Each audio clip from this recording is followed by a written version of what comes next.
সবাই কেমন আছো? আশা করছি ভালো আছো, আমিও খুব ভালো আছি। Welcome to Bengali blogger Sonali. Welcome একটা নতুন ভিডিও নিয়ে।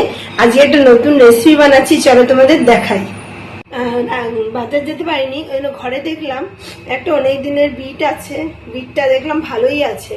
বিটটাকে আমি ধুয়ে ভালো করে কুড়িয়ে নিয়েছি। তার মধ্যে কটা আলুও কুড়িয়ে নিয়েছি।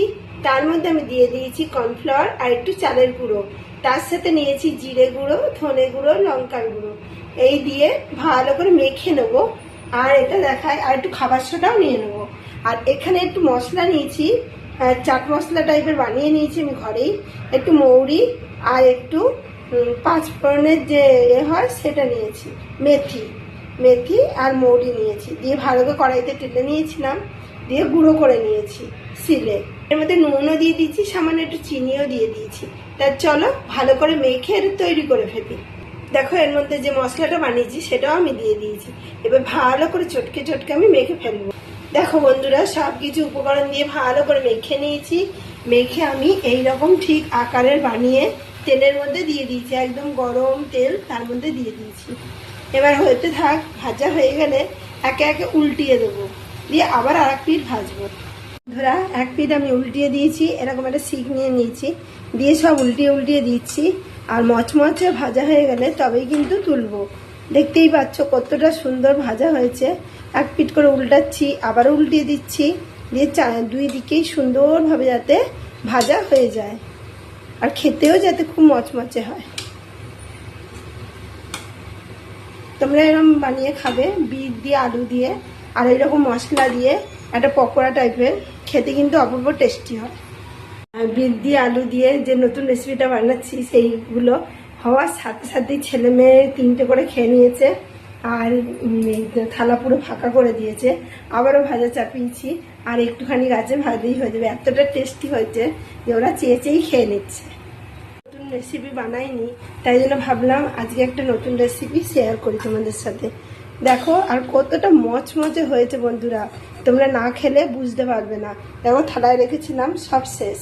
আবারও এই কটা ভাজলাম, এখনো এই কটা ভাজা আছে। দেখো এইরকম নেবে হাতের এতে করে, এই যে এরম করে এরম করে এই তেলের মধ্যে এরম করে দিয়ে দেবে। খুব ইজি একটা রেসিপি, আর খেতে কিন্তু চায়ের সাথে বলো, এমনি ভাতের গরম ভাতের সাথে বলো, অসাধারণ লাগে। একটু সস হলেই জমে যেত, এখন সস নেই, যা আছে তাই দিয়েই খাওয়া হবে। আর আমরা খাবো গরম ভাতের সাথে।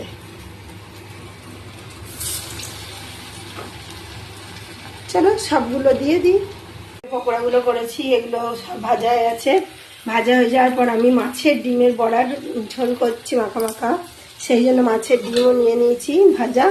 আর এখানে আলু, পেঁয়াজ, রসুন, আদা বাটা, আর তার সাথে জিরে গুঁড়ো, ধনে গুঁড়ো, হলুদ, লঙ্কার গুঁড়ো, নুন এইসব দিয়ে ভালো করে নেড়ে ছেড়ে কষিয়ে নিচ্ছি। যতক্ষণ না চারিদিকে তেল ছেড়ে আসবে ততক্ষণ কিন্তু এটা কষাতে হবে।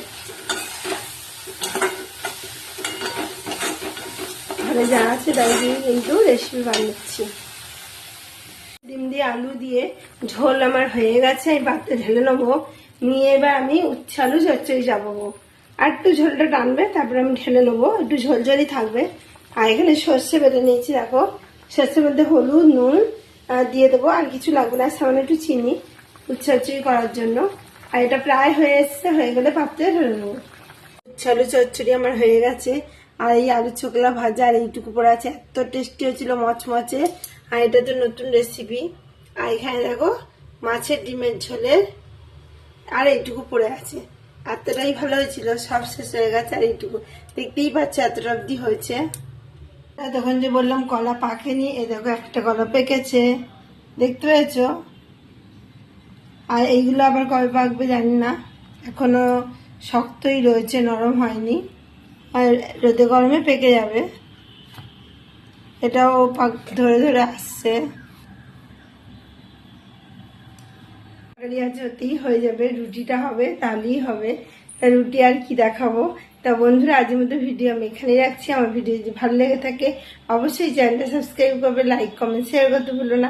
কাল আবার নতুন ভিডিও নিয়ে খুব শীঘ্রই আসি। তো সুস্থ থেকো, ভালো থেকো, সবাইকে ভালো রেখো, বাই।